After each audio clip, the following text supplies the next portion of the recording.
जय मां दुर्गा हे माता रानी। इस भक्त से कोई भूल हो जाए तो क्षमा करना, हम सब आपकी ही संतान हैं। और जो इस वीडियो को लाइक करें उसके दुख दर्द और गरीबी को दूर कर देना। लाइक जरूर करें। नवरात्रि की हार्दिक शुभकामनाएं। भक्तों, अगर आप अपनी लाइफ में कुछ नया सीखना चाहते हैं तो चैनल को सब्सक्राइब जरूर करिएगा। भक्तों, अगर जिस महिला की शादी हो गई है तो ऐसे में अगर आपका पति भी इन 3 चीजों को पहनने के लिए बोले तो आप तुरंत मना कर दें। एक शादीशुदा महिला को भूल कर भी इन 3 चीजों को कभी नहीं पहनना चाहिए, नहीं तो आप अपने पति की मृत्यु का कारण बन सकती हैं। आज हम महिलाओं से संबंधित खुल्लम खुल्ला साफ साफ 8 से 10 बिंदु बताने वाले हैं जो कि हर पति पत्नी को एक बार तो जरूर सुनना चाहिए। शादी हो जाने के बाद पतिप 7 जन्मों के लिए एक दूसरे के हो जाते हैं।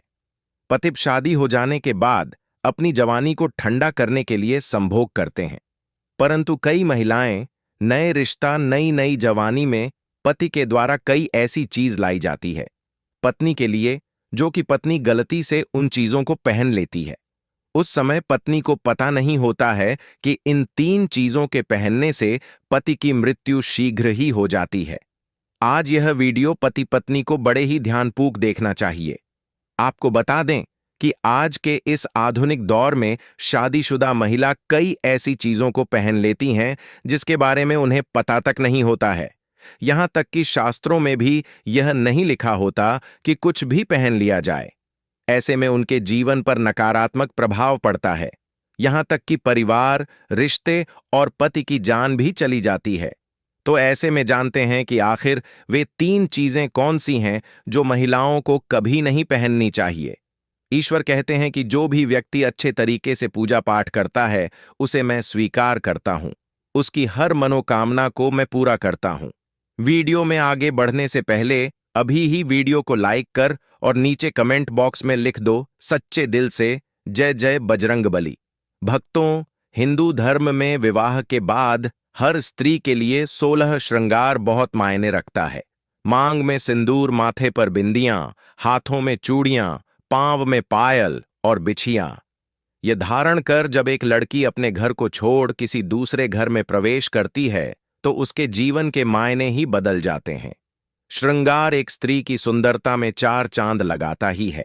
साथ ही यह एक स्त्री के जीवन में परिवर्तन और समाज में उसकी पहचान को एक नए रूप में प्रस्तुत करता है।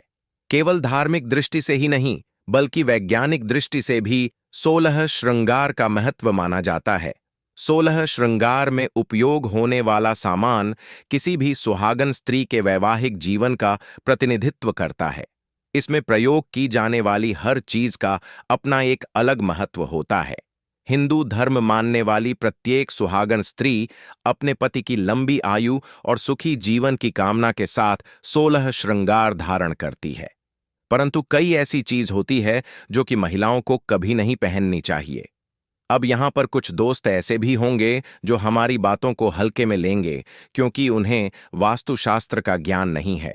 इस पर एक कहावत भी प्रचलित है कि बंदर क्या जाने अदरक का स्वाद। अर्थ यह है, कोई भी व्यक्ति वास्तुशास्त्र के बारे में नहीं जानता है तो फिर इन उपायों में या वीडियो देखने पर विश्वास ही नहीं करता है।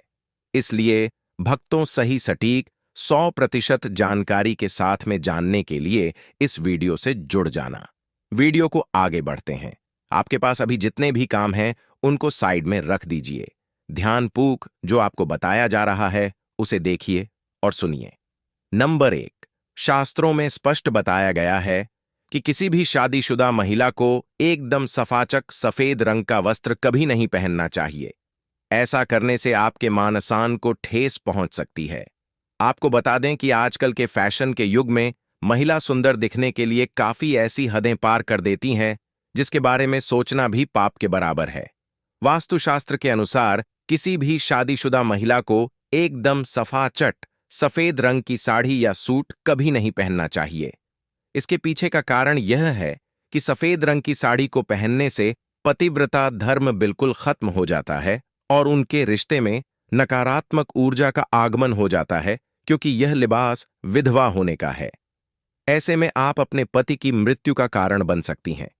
इसीलिए हो जाए सावधान। वहीं अगर आप सफेद रंग का वस्त्र पहनना चाहती हैं तो ऐसा पहने जिसमें कुछ और रंग भी जरूर हो, लेकिन एकदम सफेद रंग का कपड़ा कभी ना पहने। नंबर 2, इस आधुनिक दौर में महिलाएं सुंदर दिखने के लिए पैरों में सोने की पायल और बिछियां पहन लेती हैं, जो कि शादीशुदा महिलाओं के लिए पूरी तरह से अशुभ माना जाता है।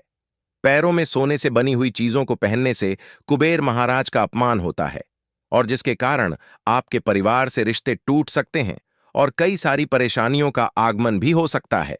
इसीलिए सोने को पैर में कभी ना पहने।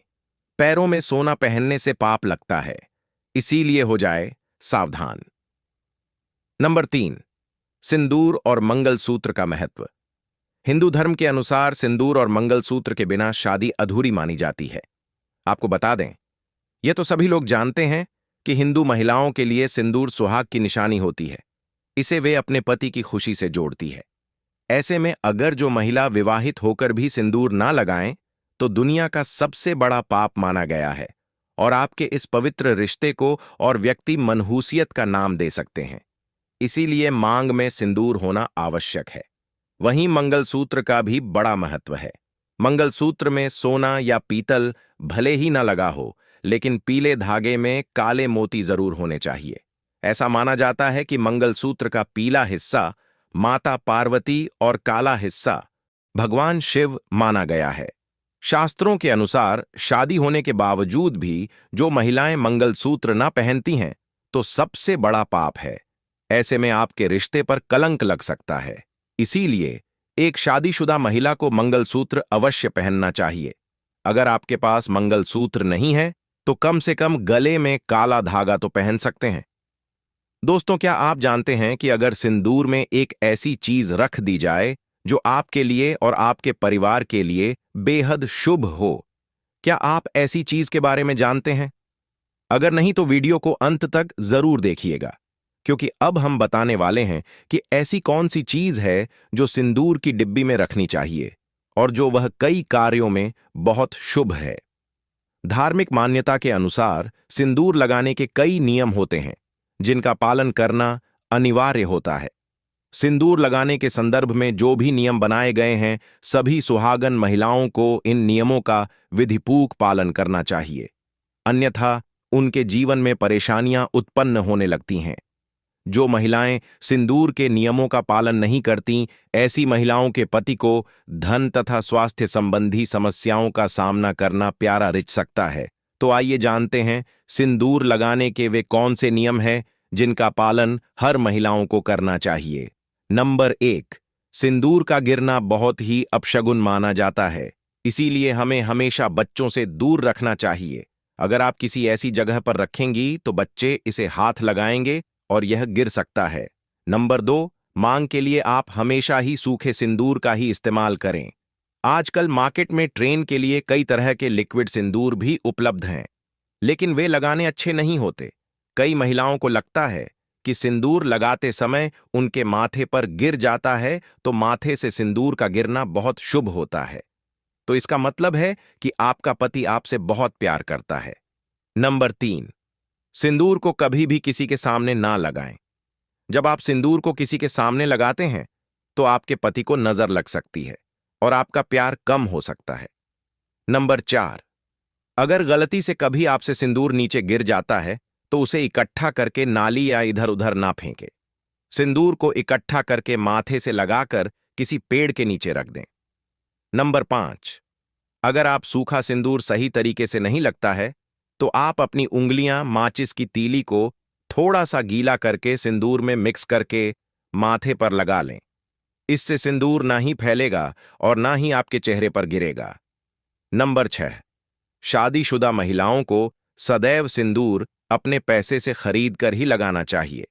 किसी अन्य के पैसे से खरीदा गया सिंदूर लगाने से बचें।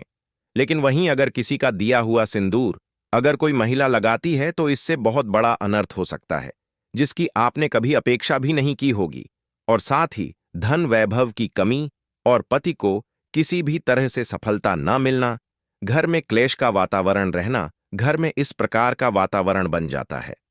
नंबर 7, इसके साथ ही कभी भी महिला को बगैर नहाए मांग में सिंदूर नहीं लगाना चाहिए। सबसे पहले महिला नहा लें और पूजा पाठ कर लें। उसके बाद ही अपने माथे पर सिंदूर लगाए। सिंदूर लगाते समय सदैव आप अपने पति की लंबी आयु तथा उनकी सफलता के बारे में ही सोएं। इससे उनका भाग्य और भी अधिक प्रबल एवं शक्तिशाली बनता है। नंबर 8, सुहागिन महिलाओं को उपहार में मिले सिंदूर का उपयोग करने से बचना चाहिए, क्योंकि शास्त्रों में उपहार में मिले सिंदूर का उपयोग करना अशुभ है। केवल अपने पति का दिया हुआ सिंदूर ही लगाएं, जो कि शादीशुदा महिलाओं के लिए बहुत ही शुभ है। नंबर 9, चाहे कितनी भी बड़ी मजबूरी हो, परंतु शादीशुदा महिलाओं को किसी दूसरी महिला के सिंदूर को अपनी मांग में भरने से बचना चाहिए। किसी दूसरी महिला के सिंदूर को मांग में भरना बहुत ही अशुभ होता है। ऐसा करने वाली महिलाओं के पति को धन संबंधी समस्याओं का सामना करना पड़ता है। नंबर 10, घर में अगर किसी भी तरह के सूतक है या आपको पीरियड्स आ रहे हैं तो आप सिंदूर न लगाएं, क्योंकि यह सिंदूर का अपमान होता है। इसके साथ ही मां लक्ष्मी ऐसे घर में प्रवेश भी नहीं करती हैं।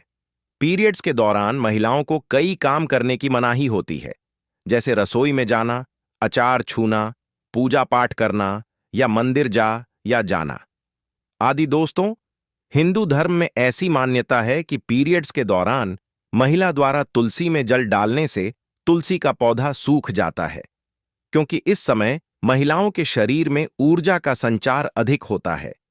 इस ऊर्जा को भगवान सहन नहीं कर पाते, इसलिए पीरियड्स के दौरान पूजा पाठ करना या मंदिर जाना वर्जित है। दोस्तों, प्राचीन काल में मंत्रोवार और अनुष्ठान के बिना पूजा अधूरी मानी जाती थी। इसमें बहुत समय लगता था। दोस्तों, पीरियड्स के दौरान महिलाओं को इतनी देर बैठकर पूजा पाठ व अनुष्ठान करने में समस्याओं का सामना न करना पड़े, इसके लिए उन्हें इन 5 दिनों तक पूजा पाठ से दूर रखा जाता था। दोस्तों, यदि पीरियड्स की अवधि 7 दिन है तो 8वें दिन मंदिर में प्रवेश किया जा सकता है। वैसे यदि हम ज्योतिष की माने तो आमतौर पर पीरियड समाप्त होने के बाद 5वें दिन आप मंदिर में प्रवेश कर सकती हैं। दोस्तों, व्रत के बीच में ही अगर किसी महिला के पीरियड्स आ जाएं, तो ऐसे में महिला को अपना व्रत पूरा करना चाहिए। पीरियड्स के दौरान भी मन में भगवान के प्रति आस्था कम ना हो। भगवान के लिए मन की शुद्धता सबसे ज्यादा जरूरी है। पूरी शारीरिक शुद्धता बाद में आती है। दोस्तों, व्रत के दौरान अगर किसी विशेष पूजा का संकल्प लिया गया है, तो पीरियड्स के दौरान आप दूर बैठकर उस धार्मिक काम को किसी अन्य व्यक्ति के जरिए करवा सकती हैं। पीरियड्स के दौरान भी व्रत के सभी नियमों का पालन करना चाहिए। ऐसे में प्रभु के मंत्रों का ज्यादा से ज्यादा मनन करें। किसी विशेष पाठ का जाप करना चाहती हैं तो फोन के जरिए पाठ पढ़ सकती है। पीरियड्स के दौरान स्वच्छता का ख्याल रखना बेहद जरूरी है। स्नान के बाद साफ वस्त्र पहनकर ही मंत्र और पाठ करें। धार्मिक मान्यताओं के अनुसार पीरियड्स वाले दिनों में महिलाओं को सिंदूर लगाना चाहिए या नहीं। सिंदूर, जिसे कुमकुम के नाम से भी जाना जाता है, इसे मुख्य रूप से विवाह का प्रतीक माना जाता है। ऐसा माना जाता है कि हिंदू शादी की रस्म तभी पूरी होती है जब वह मंडप में वधू की मांग में सिंदूर लगाता है। सिंदूर को विवाह का प्रतीक माना जाता है। विवाहित महिलाएं अपने माथे के बीच से सिर के मध्य तक बालों के बीच में सिंदूर लगाती हैं। दरअसल यह प्रथा सदियों से चली आ रही है और मांग में सिंदूर लगाना सुहागिनों के मुख्य श्रृंगार में से एक माना जाता है। अधिकांश हिंदू विवाह समारोहों में सिंदूर लगाने की रस्म सबसे महत्वपूर्ण रीति रिवाजों में से एक होती है और शादी के बाद भी सिंदूर लगाने के नियम होते हैं, जिसे हर एक सुहागिन स्त्री ध्यान में रखती है, क्योंकि सिंदूर को सुहाग का प्रतीक माना जाता है। इसलिए महिलाएं पति की लंबी उम्र की कामना के साथ मांग में सिंदूर लगाती है। भक्तों, शास्त्रों में तो सिंदूर लगाना बेहद ही शुभ माना गया है, लेकिन पीरियड्स के दौरान जो विवाहित महिलाएं होती हैं उन्हें अशुद्ध माना जाता है। इसलिए कभी भी शादीशुदा महिलाओं को पीरियड्स में सिंदूर नहीं लगाना चाहिए। दोस्तों, नवरात्रि शुरू होने से पहले अपने घर से बाहर निकाल दो ये 5 चीजें, वरना पूरी जिंदगी गरीबी और कंगाल ही रहना पड़ेगा। माता रानी आपसे क्रोधित हो जाएंगी और आपका घर छोड़कर चली जाएंगी। आपको एक एक रुपए के लिए तरसना पड़ेगा। आपका पूरा परिवार खून के आंसू रोएगा, क्योंकि दोस्तों, यह नवरात्रि का त्योहार आपकी जिंदगी का सबसे महत्वपूर्ण त्योहार होने वाला है। आप लोग माता रानी को प्रसन्न करने के लिए व्रत रखेंगे, उपवास रखेंगे, माता रानी की विधि विधान से पूजा करेंगे। लेकिन अगर आपके घर में यह 5 चीजें अगर जाने अनजाने में भी पड़ी रहीं, तो माता रानी आपके हर व्रत, हर उपवास का फल आपको नहीं देगी।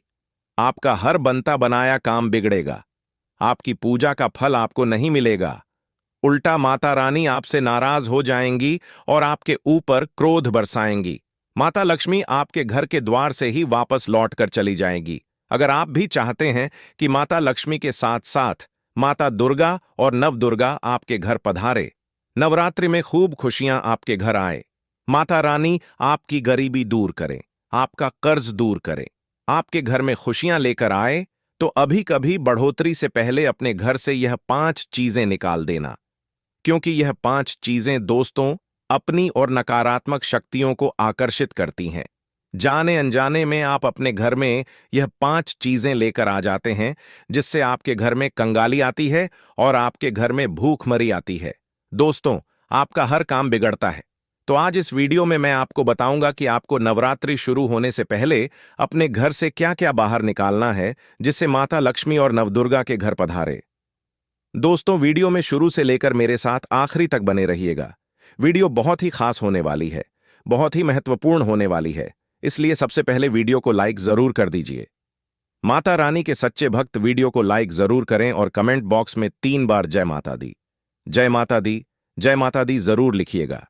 देखिए दोस्तों, नवरात्रि के 9 दिनों में आप लोगों को सबसे ज्यादा अपने घर की साफ सफाई पर ध्यान देना चाहिए, क्योंकि हमारे घर में कुछ ऐसी गंदगी पड़ी होती है जो हमारे घर में माता रानी को आने से रोकती है। ऐसे में अगर घर में गंदगी होगी तो माता रानी हमारे घर में नहीं आएंगी और हमारे घर के द्वार से ही लौटकर चली जाएंगी। इसीलिए घर में साफ सफाई का होना बहुत ज्यादा जरूरी है। दोस्तों, आपको अपने घर में एक एक कोने की अच्छे से सफाई करनी है। कुछ लोग दोस्तों घर में साफ सफाई नहीं रखते हैं और फिर नवरात्र के इन 9 दिनों में माता रानी को घर में आमंत्रित करते हैं, तो माता रानी आपके घर पर कैसे आएंगी? कैसे आपकी माता रानी हर दुख दूर करेगी? जब आपका घर ही स्वच्छ ना हो, तो फिर माता रानी आपके घर पर आ ही नहीं सकती। इसीलिए अपने घर की साफ सफाई का विशेष रूप से ध्यान रखें। अपने घर को अच्छे से साफ सुथरा करें। अपने घर में गंगाजल के छींटे लगाएं। उसके बाद अपने घर में लोबान और गुग्गल का धूप करें।